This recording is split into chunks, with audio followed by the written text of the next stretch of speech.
Welcome to the Cade Faetche Shooting Podcast. Energized by Game Board US. The ultimate ammunition. If clay target shooting is a passion of yours, then stick around as we speak with some of the best in the industry about what it takes to shoot this game. Follow us at The Clay Lab on YouTube and Spotify. The Cade Faetche Shooting Podcast is also brought to you by The Clay Lab, Blaser USA, Ranger, Castellani USA, Autopro, and Westside Sporting Grounds. Here's your host, Cade Faetche of Cade Faetche Instruction.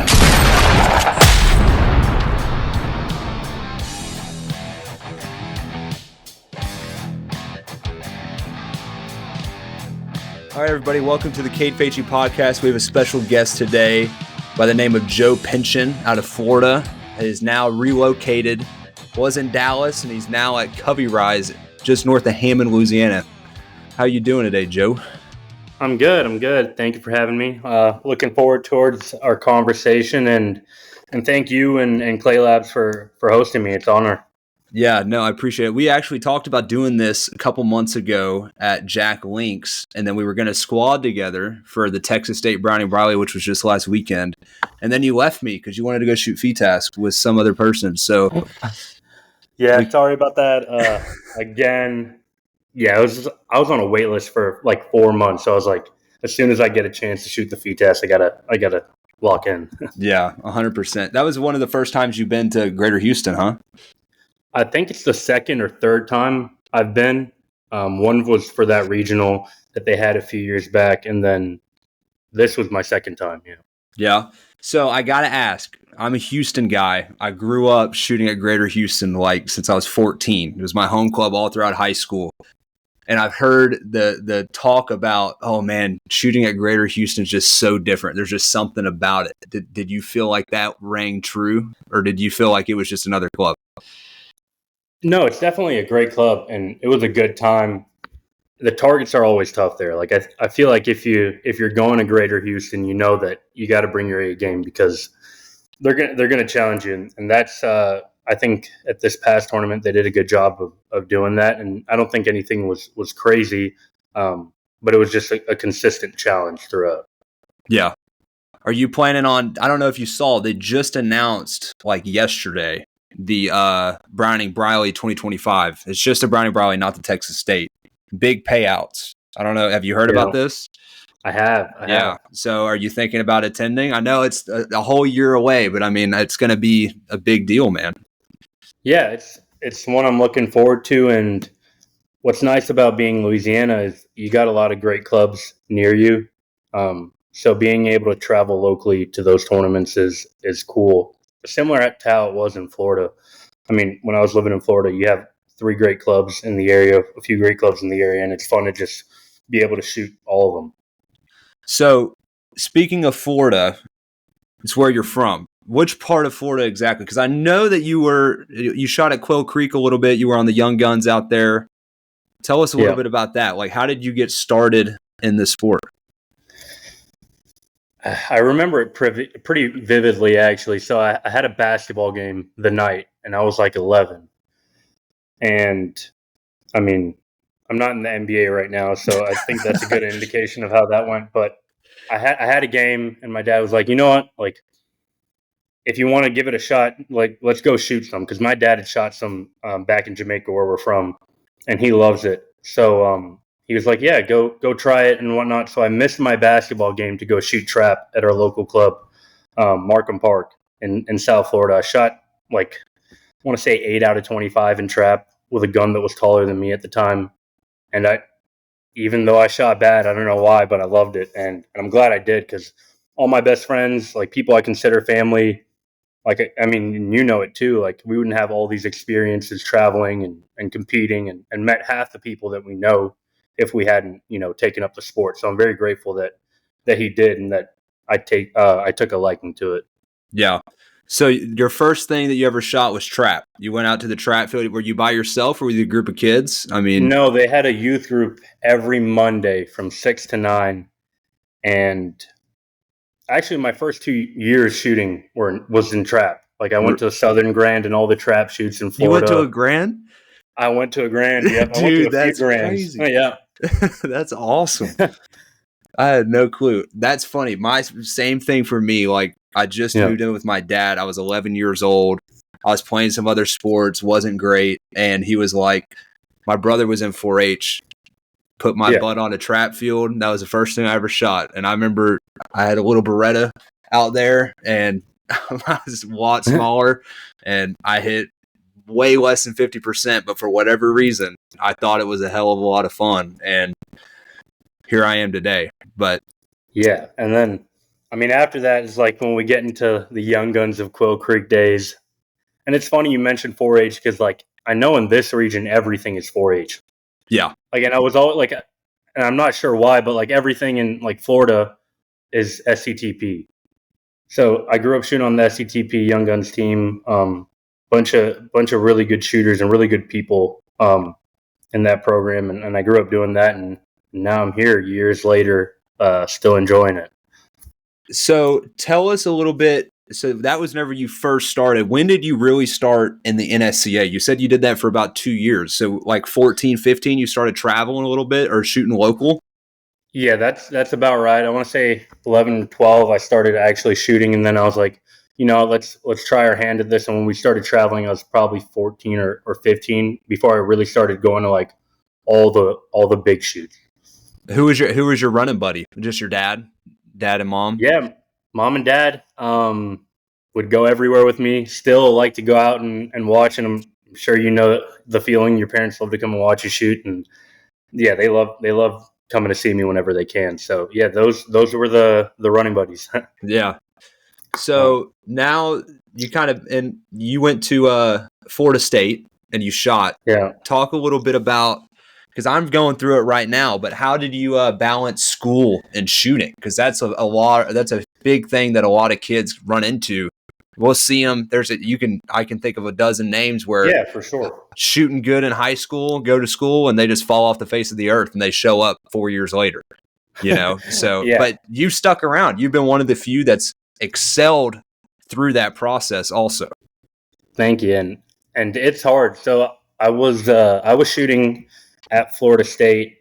I didn't shoot with the team. They got a great team going right now, and for no particular reason. It's just like, you know, when you first get to college, it feels like there's a million other things going on, and shooting, as much as I try to keep it in the picture, was drifting away. And honestly, I had stopped shooting quite a bit, and then COVID hit, and then everybody was like, we got to go home, school shut down. So we all went back home, and for X amount of months, maybe a year, had nothing to do with like my spare time other than online classes, which I'm sure you know are not like they're not exactly the hardest thing to get by with. But no, it's yeah. So I was like, well, I got a lot of time, and then I started shooting, and then I was shooting 4 times a week because I was getting better as I went along, and then I kept going, and then that was the 1 year that I had made Team USA for junior.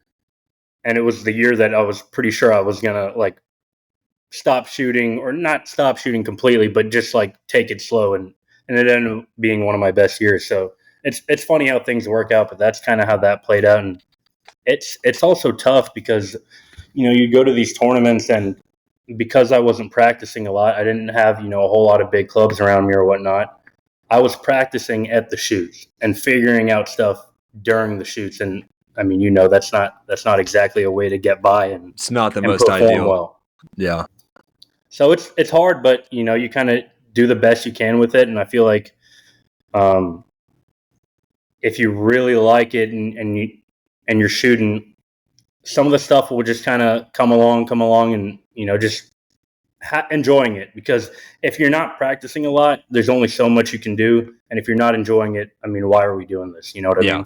It's a real expensive sport to go out there and at least enjoy the time while you're competing. Yeah, even if you're not competing 100%. At the level you want to. If you didn't put in the work, you can't expect the outcome, and that's hard when life gets in the way. You know, I mean, you know, and I know, school, test coming up, you know, I mean, there's just things, life gets in the way, and the adults tell me that it only gets worse once you graduate. So I don't know.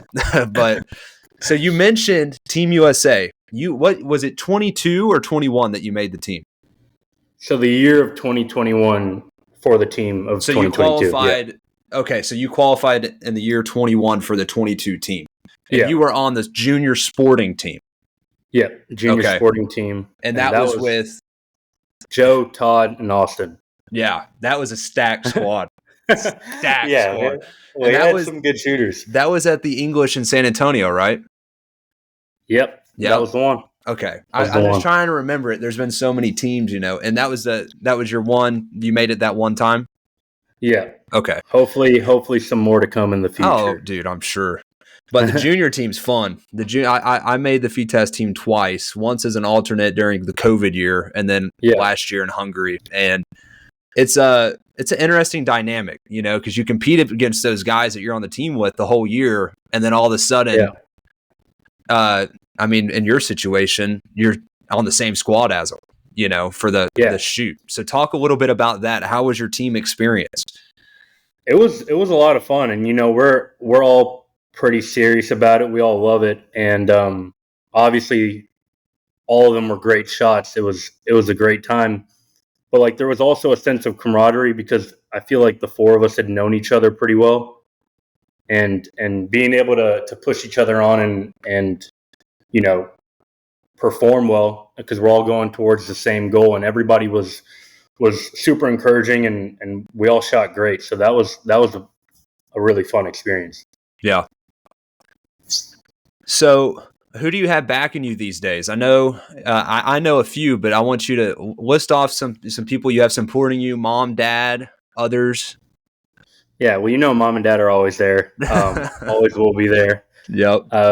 BMP, Cole Gunsmithing, BarePelt, Covey obviously is a great club and a great practice facility, and they're very good about me shooting and stuff. So that's awesome as well. And then recently, Krieghoff just picked me up, so that's been fun to join a team, of a product that I've used my whole life. So that's very exciting as well. So which Krieghoff do you shoot? Cade Parkour. Parkour. Okay. So not the Parkour X. How do you like it? How long have you been shooting the Parkour? Probably the last 6 or 7 years I've been shooting the Parkour. So consistent. Yeah. Was that the first over and under you picked up whenever you got switched over? No, it wasn't. I kind of had You don't a have few to say guns. names, but I'm just curious how early, because for me, I'm Blaser guy, but as soon as I switched over, that's what I got. So I didn't know if it was just you've been tried and true the whole time. Yeah, you know how it is when you're growing up and you're young, and you can't necessarily get into the gun you want to, even if it is. But I've been with Krieghoff a long time, and even before I had the Parkour, I had the Pro Sporter with the high rib. Yeah. And I was still. I was going to ask you if you were in the Sporter. Yeah, I was going to ask you. That's awesome. So tell us about BMP and Fiocchi. I know they kind of merged. For those that don't know, how has that been, the team camaraderie? I know that I think Holly is a marketing manager for y'all. How has that all been, that experience on the BMP team? That's been a lot of fun, and the same thing. And I'm sure you can have the same experience, because when you join a team for a product that you've been using for a long time, you know what I mean, and a product that you feel comfortable with using. And not only that, the people behind those products. That's a great experience and a great thing to be a part of, because the product is great, and then having the team back you in everything you do, and and being supporting of everything you do is huge too, right? So it's both things, and that's been a fun thing to be a part of. Also, the teammates I have are great, top to bottom, all great shots, and even more, all great ambassadors. Who are some of the sporting guys y'all got on the BMP team? So we have Geben and Karen, Nick Berry's on the team, Caitlin Koenig. Those are just a few of the teammates we have on the BMP sporting end, and all great people, all great competitors as well. Like you said, man, whenever a product you've been using for a long time, and then the people that create and help push that product are great, it just makes it so easy to just continue using that product and to market it as much as you can. I mean, it's a true blessing when it all works together like that, because sometimes it doesn't. Yeah, for sure. So present day, you made Team USA, you decided you weren't going to be an NBA player, or a trap shooter. Also true. Yeah. Which is, No I'm glad. disrespect, it's a trap. I love trap. That's where I got my start. You still shoot trap a little bit or no? No, every once in a while, because I feel like, like trap and skeet are also like, they can be very good tools, and even teaching tools as well, right? And because you teach as well. Those are great teaching tools, and I feel like they're also games that can get your timing right. Yes. So they're not necessarily the most fundamentally difficult, but they can, bring you back to the basics and emphasize a lot of things that you should be doing and things like that. Yeah, I agree. I think they're a great foundation tool. I'll tell you, the one thing that I've always done to practice my FTAS mount is I'll shoot double skeet, or, just go to the skeet field and just get timing down. I mean, sure. And that's just the easiest way that I can just get that feeling back. But, so present day, you're a FSU grad. Congratulations. Thank you. And to you soon as well. Yeah. 1 year. Yeah. I'll be an adult. So tell us about the time. So what did you graduate with out of FSU? Graduated from FSU in 2023 with a bachelor's in hospitality management. Okay. And then you moved to Dallas, right? And you worked where? I worked with the Drury Hotels. And then before that, I had an internship in Pennsylvania with the Hershey Company. So I've kind of lived like all the over. Chocolate? Yeah, like the chocolate. Exactly. Okay, I was just making sure. Yeah. Just making sure. So you kind of moved around. How was it getting out of Florida? Because you pretty much lived in Florida your whole life. Yeah, it's tough, and moving away from your family into a new area where you don't know anybody. You know what I mean, and you're tackling on new experiences. It's very challenging, but at the same time, also extremely rewarding. And how far are you from College Station right now? I'm in College Station right now. I'm in my apartment, but sorry, how far is College Station from where you live or where you grew up? Oh, it's about an hour and a half. Yep. Okay. From Huffman, yeah. So not too far, but like when I went to college, it was 6-7 hours away. Yeah. That was like my first experience away from home. Living on your own, you're still supported by mom and dad, but it's a whole new challenge, and that was good for me, going forward to like when I moved away from my internship, and then when I went to my management program. And it's challenging, but it's a challenge that I think grows you as a person, and it's super important to like moving on in life. I think it presents you with a lot of growth. Yeah, kind of like a sink or swim. I will tell you, I mean, like a lot of people go to like from my high school went to Texas Tech, which is about 7 hours, kind of same thing. Okay, yeah. And and those kids, I mean, they grow up quick. I mean, there's no like for me, I kind of get away. I can run home and grandma can do my laundry if I need, or something like that. Yeah. So I really, admire and appreciate guys like you who are. I mean, you grew up quick. I mean, you grew up at 18 when you moved away. Really, I mean. So that's really impressive. I didn't realize FSU was that far away from where you went to school or where you grew up. Sorry. Yeah, it's about 7 hours. So I was in Fort Lauderdale, but yeah, it's far, and I'll tell you, it's easier to move away. I feel like if you have like a good support system, back home or whatever it is. So that makes it easier knowing that like you're not necessarily going to sink or swim, if you get what I'm saying. Yeah, not all your eggs are in one basket. 100%. 100%. Oh, jinx. So you were in Dallas, and now you're at Covey Rise. When did you start at Covey Rise? What's your position, and what are you doing like present day now that you're in the gun club industry? Yeah, so I started at Covey Rise, I want to say 6 months ago, and I'm the assistant director of shooting sports. So really, I'm involved in anything on the shooting side, the event side, tournaments, setting targets and whatnot. And then I also do a few other things. I help with our corporate groups and help facilitate their experience and whatnot. And if they have anything that they want to do shooting related on the property, I help our hospitality manager, Alec, with that from time to time. And then I'm also involved in the lodging. So seeing that the groups have everything they need in their lodging and whatnot, and I'm kind of all over the place. And I think my background in hospitality has helped with that.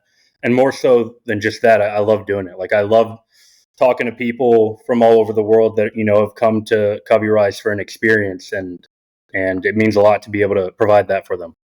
So what does Covey Rise all entail? From my understanding, it's you got sporting clays, you have some lodging stuff. I think y'all host weddings, and We do have a wedding venue as well. you do have a wedding venue, and then you have some bird. You have pheasant, quail, and duck hunting, And chucker as well. and chucker. Okay, Yeah. so obviously you're on the clay side. How big is a property? What is the lodging like? I'm sure it's a private club. How does one get to go see Covey Rise if they're not going to a tournament? So it is a private club. We have over 500 members right now on 650 acres. And like you said, we have all of our hunting operations. We have the lodging, the weddings, and then we also have Covey Rise Farms as well. Okay. What are they farming? Do you know? They have a bunch of different crops. I couldn't list everything, but like kale, broccoli, strawberries, the whole 9 yards. They do a bunch of everything pretty much. So 650 acres, about 500 people, private club. How many clay shoots are y'all throwing? I mean, are y'all throwing more charity shoots? Do you have like a monthly, NSCA event? What are you normally seeing on the clays course on a normal weekly basis at the club?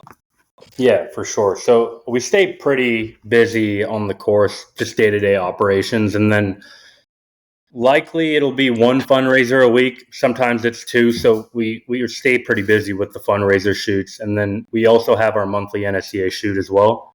And now we're starting to host big tournaments. We got the Louisiana State this year, and then the 2025 South Central Regional as well. When is the Louisiana State? The Louisiana State is June 13th to the 16th. Okay. I didn't know that. I might have to go to that. You might just have to. Yeah. You setting some targets? Yep. I should be setting some targets and then just hopping around doing a bit of everything. Yeah. So what machines are out there at the club? We have Lincoln machines on property. Okay. Everywhere? Yep. Everywhere on property. Both of our courses and both of our 5 stands have Lincoln machines, and they've been easy to deal with, and I feel like they're pretty low maintenance. Not a lot of troubles, and they're easy machines to deal with as well. So tell me about the course layout. How many courses do y'all have? Do y'all have skeet, trap? I know you just mentioned 5 stand, but how many courses do you have stations wise? How many machines do you guys have out there? So at this moment, we have 2 courses. We have our blue course and then our red course. And then we have 2 5 stands. So both the courses are 13 stations. The blue being, the more toned down intermediate course, if you will. And then the red has some of our bigger targets for the shooters who want to shoot more challenging stuff. And then we also have a 2 5 stands and a trap and skeet combo field. Okay. So like an overlay? Yeah. Okay. Awesome. Do y'all have any local youth participation out there? Like, is there a club that comes at like a SCTP or 4-H that practices there? Yeah, so we have a bunch of 4-H teams that practice. I want to say 2 or 3 that come pretty regularly to practice at Covey Rise.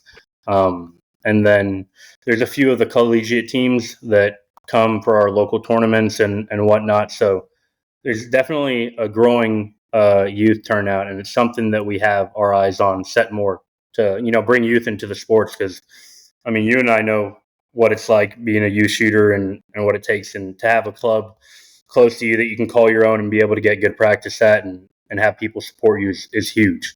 That's half the battle. So yeah, 100%. You got to have a good place to practice, and it sounds like you'll have that because, I mean, I don't know about your situation, but for me growing up, I mean, I had to drive an hour to either Greater Houston or West Side sporting grounds to go practice. And to some people, they're like, man, I wish it was only an hour, but an hour is pretty far. It's a lot of commitment. So, I mean, to have a nice club within 45 minutes for some of these kids, I mean, is huge for the growth of their game.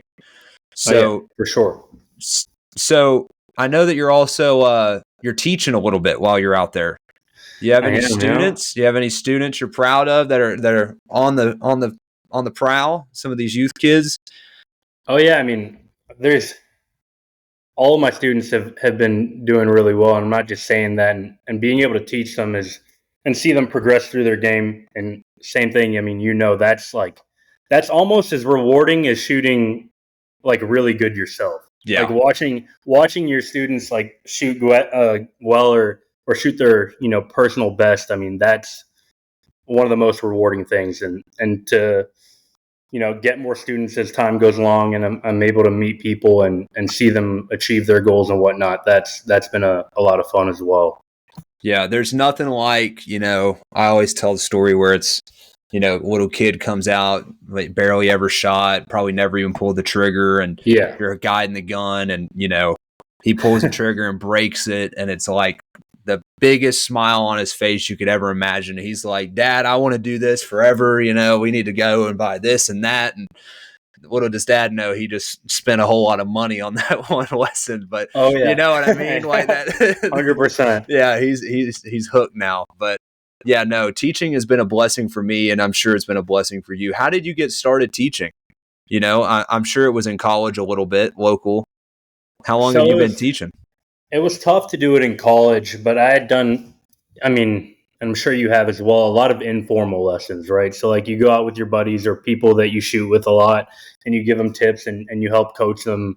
But like formally giving lessons, the bulk of it has been at Covey Rise. Yeah. We didn't touch on this earlier, but now that we're talking about teaching a little bit, I don't even know really how you shoot. You're a big maintain guy, aren't you? I am. Yeah. Okay. Shoot the flash. Shoot the flash. That's a joke. So how did that come about? Who did you take lessons from growing up? Who did you get instruction from whenever you were just starting? That's a good question. And there's not, I guess, one answer to it. I've had a lot of great help and mentorship from several people. So I've done a lesson with Gavin. I've done a bunch of lessons with Mike Luongo. Most recently, I had a few lessons with Wendell. And then I've kind of had a lesson, just from a few different people throughout the years, and have taken a lot from them and molded it into my own game and my own style and something that works for me. And I'm sure you have as well. Yeah.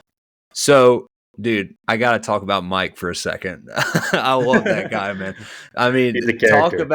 I don't know him really well. And, the other Joe Fanizzi tells me some stories. But, I mean, that guy, when he gets on the phone, he is the quickest, most wittiest guy that I've met in the last couple of years. I mean, that guy can talk more crap more quick than anybody that I know and make me laugh. You're not wrong. He's a natural. Like some people have to and you'll see them like think and recollect their thoughts and everything, and he's just off the cuff and like super super charismatic. He's a funny guy. Yeah, I mean, he just like pre-fires these responses that like I have to like sit and like write out and like figure out what the heck he just like trash talked me about. Yeah, I mean. Yeah. When I did this first podcast, he called Fennel. I was in the truck with Fennel. We were at Jack Link's, and that's a crowd right there. Yeah, I know. The three of you on a phone. Yeah, and he rings us up, and he says something so funny, and I'm not going to say it on here, but I'm just like, this guy, man, this guy. So he's Krieghoff too, right? So yeah, I'll tell you, man, that Krieghoff team is pretty stout. And same thing. I can't even list all the names. I mean, there's half a dozen. I mean, national champion, U.S. champion level shooters on that Krieghoff team. It's a great product, and the team behind it. Once you get to know those people and stuff, and I'm still meeting a lot of the people since I'm new to the team. But when you have a good team behind it that's willing to support you, that's huge as well. So you're one of the few kids of our generation that's actually using his degree for his real job. So I got to ask you, I mean, I know that you went into the hotel industry, but growing up, did you have a desire to stay in this world? Because a lot of people, do end up working in the shooting industry, but was that something that you wanted to do, or was it just kind of like, you know what, why not? I already love it. Let me just stay in it. Yeah. And it's tough, right? So at the end of the day, like, I feel like you should follow your passion, but you also have to know in the back of your mind that there's stability there. And it's something that while you love it, like, you can be successful at it and whatnot. So coming out of the hotel industry, like, I love both my experiences. They were great experiences. but like there was always a little thing at the back of my mind, like take the shot on it. And as much as I loved hotels, and I'm not even sure that I really loved hotels, to be honest with you, it was more so that I loved being in hospitality, like, and really anything hospitality related, like events and whatnot. So I was like, I really want to take a shot on it. And then the opportunity at Covey Rise came up, and I was like, I'm going to go for it. And it really has been a blessing, and it's been great. And I'm super glad that I did it. Yeah. I mean, another leap of faith. I mean, you moved away at 18, 7.5 hours away. And I mean, that's just really incredible. How did that opportunity come up? I mean, you don't have to get too personal or anything, but like, I mean, was it a weird moment where you just like opened up your email inbox one day and there was an email in there and you were like thinking about it and you said, screw it? Or was this something that kind of was manufactured over a couple months? It was definitely over a couple months. And I can remember I was in Dallas, or actually it was right before I went to Dallas. And one of my good friends, he shot me a text and said, I think they might be looking for something. And I was kind of thinking about it and wasn't really sure if it was something that, I 100% wanted to do at the time. Cause it's hard changing directions, right. And changing paths. So it's something I was thinking about it. And then I talked to the owner, Jimbo, a few times and over a couple months span. And then, while we were communicating, I went to the regional and I saw the event. And, before I was working at Covey Rise, I was a guest at Covey Rise. So I saw it from that end, which is important. And, just like the festivities on Friday and Saturday night, with all the animals and everything and all the good food, and the targets were super challenging and fun. And I just thought the top to bottom, it was a really good venue, but more importantly, like the people that I met and everybody was so friendly. And I was like, that's something that I want to be a part of. And now we're here. Yeah. So present day, Joseph Pinchin, what else are you shooting this year? I mean, we got both the worlds here in America. Yeah. You got the Open at Northbrook. I mean, are you just going to go for them all? Did you go to the Western or no? No, I didn't. Okay, I didn't either. And I think the Western's a great shoot, and I love shooting. Like a lot of time you're shooting in the desert and whatnot, and it's super super challenging. I think probably one of the most challenging places to shoot and super fun. It's hard to get across, from Florida where I was living to travel all across the country for a shoot. So. But I plan on being at the rest of them, the remaining regionals and the U.S. Open and Nationals, as well as the Worlds as well. Yeah. Any big goals? I mean, obviously you chasing Team USA, I'm sure. You're coaching absolutely. A little bit. But the goal, just go to all the big shoots. We'll see you at Nationals, obviously. Yeah, for sure. Within the next year or so, I'd really like to get my first major win. That's something that I'm chasing, and Team USA also being a huge one. I think that's probably the greatest honor that you could have in the sport. So it's something that I have my eyes set on, and really just getting better at everything I do. And I know that sounds cheesy, but I want to be the best coach I can be. I want to be the best for Covey Rise that I can be, and kind of just try my best to be my best at everything. Yeah. No, I mean, I think that's a great goal to have. I mean, I feel like the moment that you quit striving to be better in at least one aspect of your life is the day that you start dying, in my opinion. Yeah. I mean, you always got to be, 1% better every day. That's the goal, right? Yeah, so, and it's tough, right? No, I'm 21 and I'm like, it's tough right now. So, But so Cole Gunsmithing, Krieghoff, BMP. I'm assuming you got Cole gun stock, right? Yeah, they've done all my work for me since I was like 11 years old. Okay, so they've been through the trials and tribulations with you in that gun stock, because I'm sure all the growth and everything. I know just about as bad as anybody. I mean, I had Bondo, I had heat gun to the stock in a pool table pocket bending on it. I mean, so tell us, you have any funny gun fitting stories, or go to a shoot and it just doesn't fit, anything like that? Oh man, there's a few, and as you know, they're all mind games, right? It's all like what you make it, And like half the time, like, the gun fit's perfect, and you're like freaking out because you're growing and you had a bad shoot, and you're like, oh, it's got to be the fit or whatever. But no, I mean, Jonah and Rich have dealt with me since I was 11 or 12, and like I want to say 2 or 3 years at the U.S. Open, I was like probably in the worst shooting rut I think I've ever had, and I went to Jonah and Rich probably like 3 times in a 3-month span, like just like my mind was racing about different things, and like it was, the gun fit was perfect, and you know, Rich walked me through every step of it and took care of me like they always do, and yeah, they've been in my corner for a long time, and they've been very good to me. Yeah, I've heard great things about Rich and them. I don't really have a personal relationship with them, but I have nothing but grace for them and what they do. They helped A&M Trap and Skeet out a little bit, so yeah, they might hate me. They're probably tired of your crap. Yeah. After that, like 18, 19 stage, I probably gave them a lot to work with, to be honest with you. So you mentioned BarePelt earlier. Tell me a little bit about your experience with BarePelt, because it's pretty new. I mean, I remember when I first saw it like 2 nationals ago in like 22. I was like, who is Eric Roden and what the heck is he doing with this? Like, what even is this? So tell me, like, how did you get into that? How has your experience been with BarePelt? Yeah, so I met them, I believe, at the Northeast Regional last year, and had talked with them a bunch and tried on the product, and they have all these cool designs, and I was, you know, seeing all my buddies wearing them and people that I know wear them with, again, these cool designs, and then I felt the fabric that they had for them, and it was like incredibly light.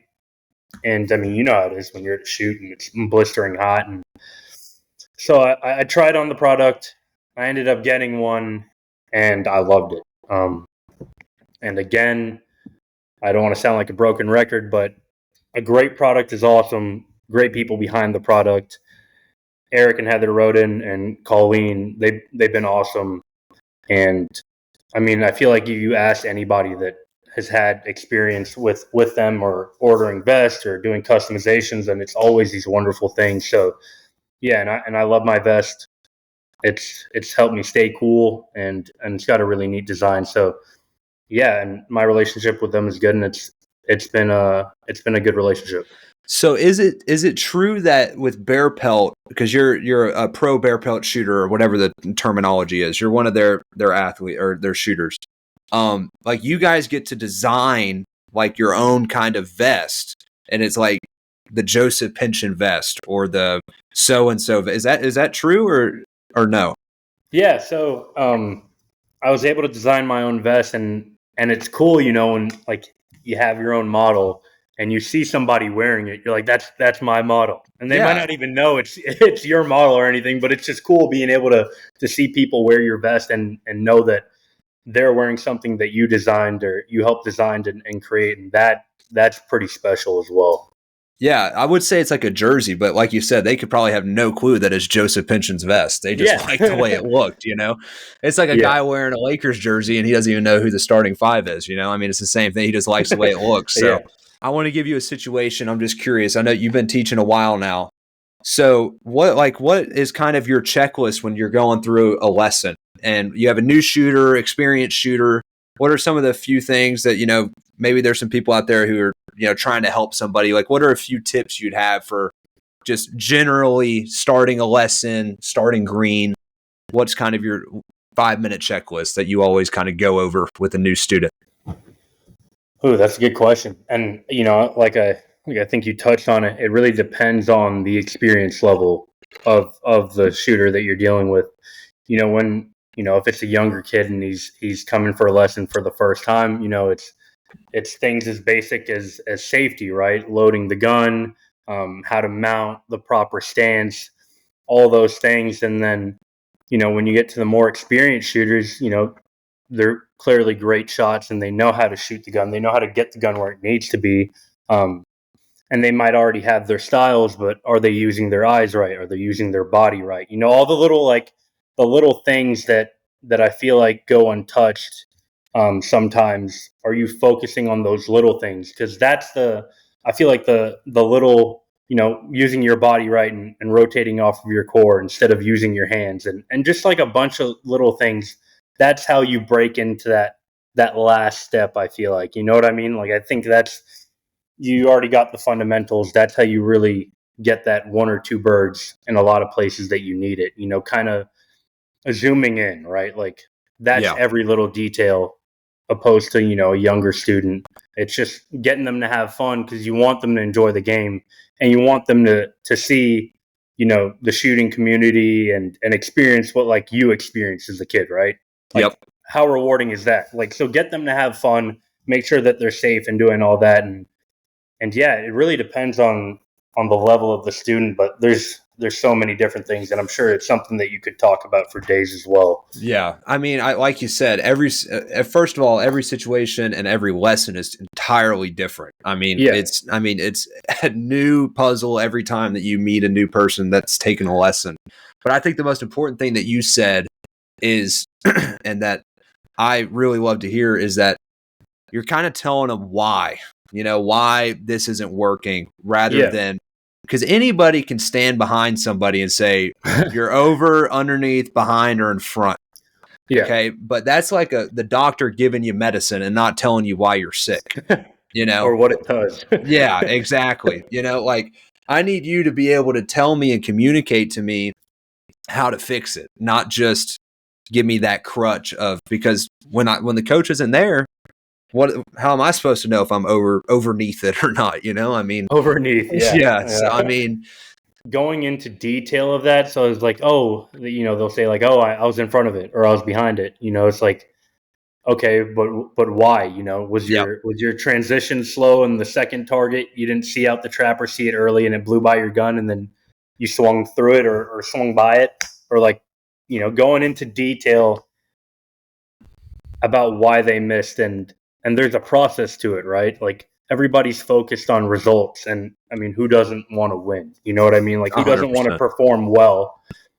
But the process is what gets you to win and perform well. And that's something that, as I've grown up as a shooter and the competitor is I'm starting to understand more. Like, it's all process. You focus on every little thing that you need to, you'll get the results. Don't worry. You focus about the results and you neglect what you need to do to get those results. You got to stay in the present. Yeah. I mean, I can't tell you, it's just the stereotypical, I mean, I'm guilty of it to this day where it's, dead pair, dead loss, because I'm not in that process. I'm like, okay, well, it looked like this the 3 times that I broke it.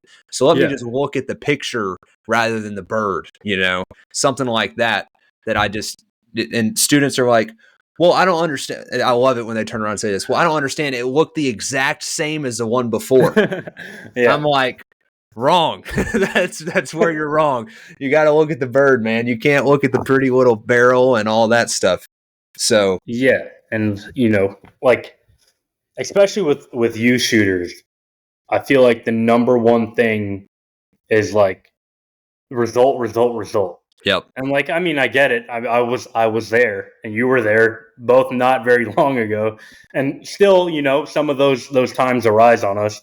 But it's like, I get so overwhelmed with like the shoot and like, it's a big shoot. I mean, it's no different from any other thing other than the title of the tournament you're at. Like, that's the only thing that changes, right? Yep. Is the title of the tournament. And you could shoot 20 birds less than the other tournament just because it's named something bigger. Yes. It has a regional at the end of it or whatnot. And that's also something that, when I'm talking to the younger shooters, is like, it's the same shoot.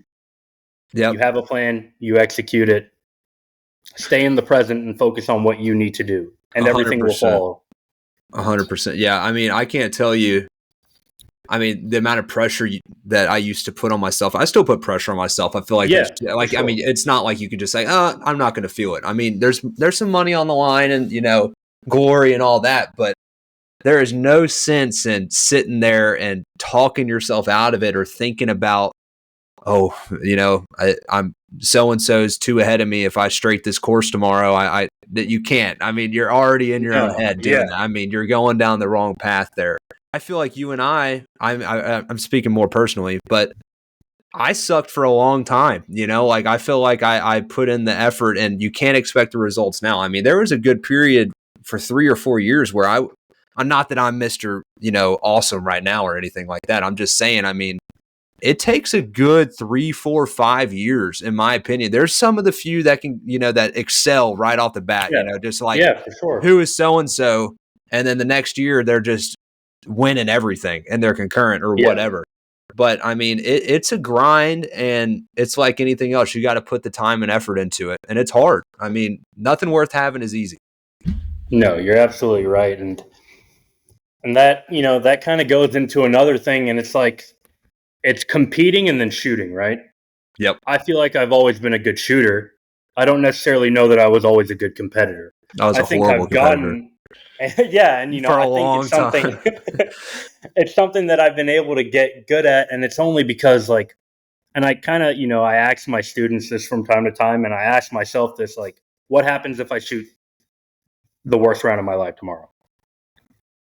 The answer is nothing. It's literally just a bad round. And it's not saying that I want to enforce that or that I'm fine with shooting bad, because it irritates, the heck out of me. But it allows you to go out there with a different perspective and a recklessness, right? Full trust. I'm going to leave it out there every time I go out there now, because it doesn't matter if I have one bad round. That doesn't mean I'm shooting bad. I just had a bad round. Exactly. It's the same thing with the tournament. But when you're a youth shooter, I feel like you have a bad shoot and the world starts to crumble. Yeah. And it did for me. I'd be like, oh my gosh, I'm shooting bad. My gun fit's horrible. Everything's going wrong. And it's like, no, dude, you just had a bad shoot. Yeah. You had a bad round. That's all there is to it. Yeah. I've been in some situations, just shoot offs or whatnot. And, somebody, comes up are you okay? Are you nervous? And I'm like, dude, they're just clay targets. At the end of the day, I'm like, it's not like if I miss this thing, it's a lion and it's going to come eat me. It's a clay target. I mean, let's be honest about it. Do I want to win? Abso-freaking-lutely, I want to win. Yeah, but for sure. Am I going to go crawling up in my bed and not come out for 3 days if I, lose a shoot off or, don't shoot well? No. I mean, it's life, man. It's ups and downs. I mean, you're going to miss a target. You're going to go back to A&M, party a little bit, and then life's good again. Yeah. I don't know. Yeah, probably. That's usually how it goes. So, no. But, well, I appreciate you coming on. I think we had a great conversation. I want to get you back on and talk after some of these regionals and stuff. We need to squad together. Absolutely. And, I won't fold this time, I promise. Yeah, I know. You had some secret lover on the FETAS squad. I got to go look at your squatting, figure out. It was nice talking to you. I guess I'll see you at Anthony's place next month. That's the next place I'm going to be. Okay, yeah, I'll definitely see you there. And again, thank you, Cade and Clay Labs, Jeremy, for having me on and hosting me. This was really fun, and I hope to do it again sometime. Yeah, awesome, man. Well, good luck shooting this next week at the Pro-Am and the Grand Prix. We'll be looking at the scores. Absolutely. And we'll see you soon. All right. Thank you, Cade. See you. Bye. Bye. Thanks for joining us. Remember to subscribe on YouTube and Spotify to the Clay Lab. That way, you never miss an episode. We'll catch you here next time on the Cade Faetche Shooting Podcast. Brought to you by the Clay Lab.